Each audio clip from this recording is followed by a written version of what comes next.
When we talk about cardiomyopathy, we refer to a disease that primarily affects the muscle of the heart, with cardio meaning heart, with myo meaning muscle, and with pathy meaning disease. Because the heart muscle is sick, it cannot do its job properly, which means it cannot pump enough blood into the body to meet the needs of the body, which in fact represents heart failure. Now, there are three different types of cardiomyopathies. Those are dilated cardiomyopathy, restrictive cardiomyopathy, and hypertrophic cardiomyopathy. In this video, we are going to learn about dilated cardiomyopathy. Dilated cardiomyopathy is a condition in which one or both of the ventricles become dilated and weakened, leading to systolic dysfunction of the heart. Now, the left ventricle typically suffers the most damage, and because the left ventricle is the main pumping chamber, as the heart muscle becomes more and more stretched and weakened, the heart loses the ability to pump the blood out into the body, meaning that in dilated cardiomyopathy, we have impaired contractility, impaired systolic function, and at the end, heart failure. Now, dilated cardiomyopathy can have a variety of causes, according to which it can be classified as either primary or secondary dilated cardiomyopathy. Some of the most common causes include genetic mutation, often in genes encoding proteins that are part of the cardiac sarcomere. Then coronary artery disease, which is known as ischemic cardiomyopathy. Then myocarditis with viral infections, particularly Coxsackie B virus, Lyme disease, Chagas disease, and etc. Then toxins and drugs such as alcohol, cocaine, chemotherapy agents like doxorubicin, then autoimmune diseases like rheumatoid arthritis, then hypertension, endocrine disorders such as hyperthyroidism, hypothyroidism, diabetes, and etc. However, in many cases, no clear cause can be identified, and in this situation, we have idiopathic dilated cardiomyopathy. Okay, now in most cases, dilated cardiomyopathy is progressive, leading to heart failure and death. As the heart muscle becomes more and more stretched and weakened over time, the heart loses the ability to pump the blood out effectively, leading to reduced cardiac output.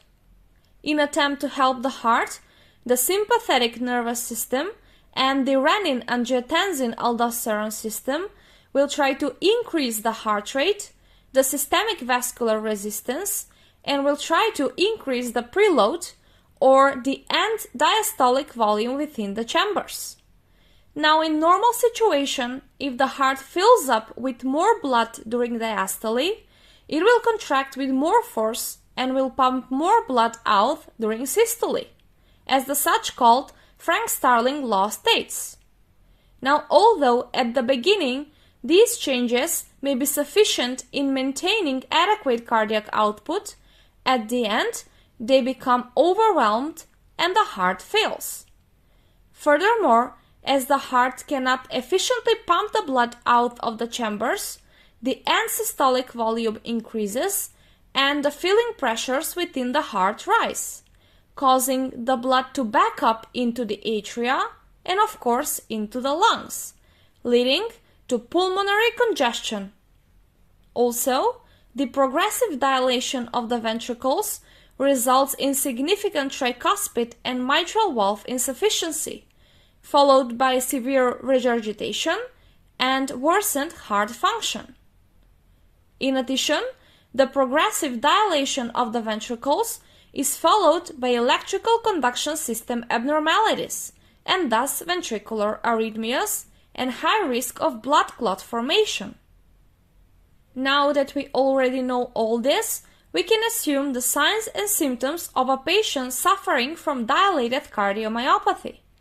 Those are shortness of breath or dyspnea and orthopnea, then fatigue and generalized weakness, cough, especially at night due to fluid buildup into the lungs, peripheral edema, palpitations, and dizziness. However, in the early stages, many patients don't have any signs and symptoms.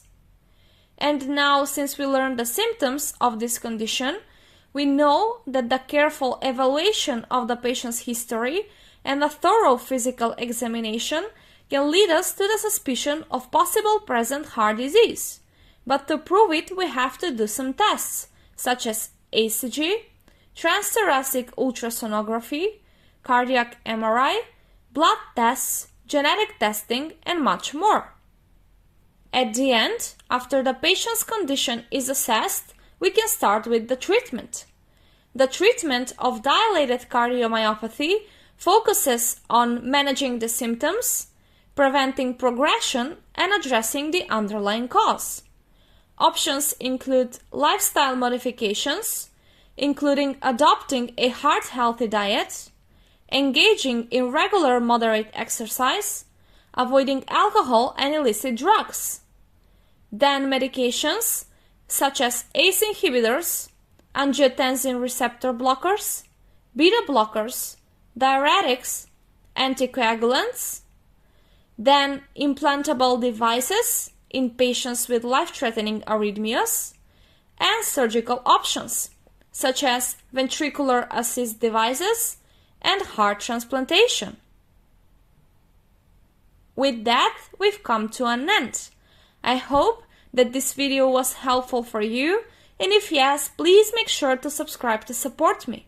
Thank you for your time, and I hope to see you again.